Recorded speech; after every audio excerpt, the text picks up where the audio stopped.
1444 एक ऐसी फसल है जिसे पहले सरकार ने ही किसानों के सामने इंट्रोड्यूस किया और फिर अचानक से ही इसे बैन कर जाने की बात कही गई। तो बात है साल 1993 की, जब भारतीय कृषि अनुसंधान परिषद ने इस फसल की नई वैरायटी पर रिसर्च की और फिर इसी साल इसे पेश भी किया गया। पहले ये कुछ ही लोगों को समझ आई, लेकिन जब धीरे धीरे किसानों को पता चला कि इससे धान की उपज बाकी किस्मों की कंपैरिजन में काफी ज्यादा है, तो इस खेती का दायरा बढ़ने लगा और साल दर साल बीतने के बाद साल 2010 में पंजाब के किसानों में इस फसल की काफी लोकप्रियता देखने को मिली, जिसके बाद पंजाब के आधे से ज्यादा किसान यही फसल उगाने भी लगे। मॉनसून कहर बरपा रहा है। जानते हैं इन तमाम सवालों का जवाब। शैक्षणिक संस्थानों में आरक्षण का मुद्दा सवाल बड़ा।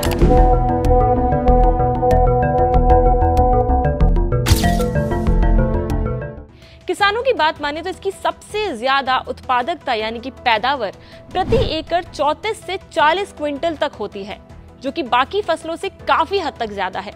इसको अगर रुपयों में नापा जाए तो किसानों को इस फसल पर हर एकड़ का सोचे तो 15 से 20 हजार तक का मुनाफा होता है। पर अगर ये फसल इतनी ही मुनाफे वाली थी तो फिर इसको बैन करने का ख्याल क्यों सामने आया?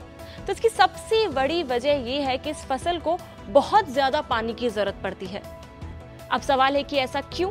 तो ये इसीलिए क्योंकि ये फसल पकने में ज्यादा वक्त लेती है, यानी कि करीब 160 दिन, जो कि बाकी फसलों से 30 से 40 दिन ज्यादा है। मतलब कि इसे सिंचाई के 5 से ज्यादा चक्रों की जरूरत होगी। अब इस फसल की वजह से अंत में हुआ यूं कि पानी चला गया 200 से 300 फीट तक नीचे, यानी कि वाटर लेवल हो गया कम। अब फसल का तो फायदा था, पर पानी का नुकसान हद से ज्यादा था। अब ये तो था पूसा को बंद करने का पहला कारण, लेकिन इन सबसे बड़ा एक और कारण था जो कि आपकी और हम सबकी सांसों के लिए तकलीफ बन चुका है।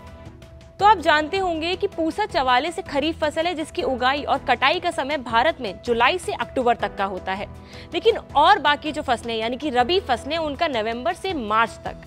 क्योंकि पूसा को 30 से 40 दिन ज्यादा लगते हैं तो रबी को उगाने के लिए भी वक्त की देरी हो जाती है।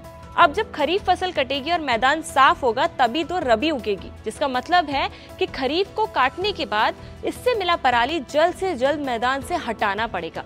अब क्योंकि व्यक्तिगत रूप से इसे हटाना नामुमकिन है तो किसानों ने निकाला जलाने का जुगाड़, जिसके बाद उत्तर भारत में जो कि दिल्ली एनसीआर का एरिया है वहां दम घोटू हो गई हवा। तो पूसा की वजह से ना सिर्फ प्रदूषण बढ़ा बल्कि गिर गया पानी का लेवल, जिसके बाद पंजाब सरकार ने पूसा 44 को किया बैन। तो ये थी आज की बड़ी खबर। इसी के साथ जुड़े रहे इंडिया टीवी के साथ।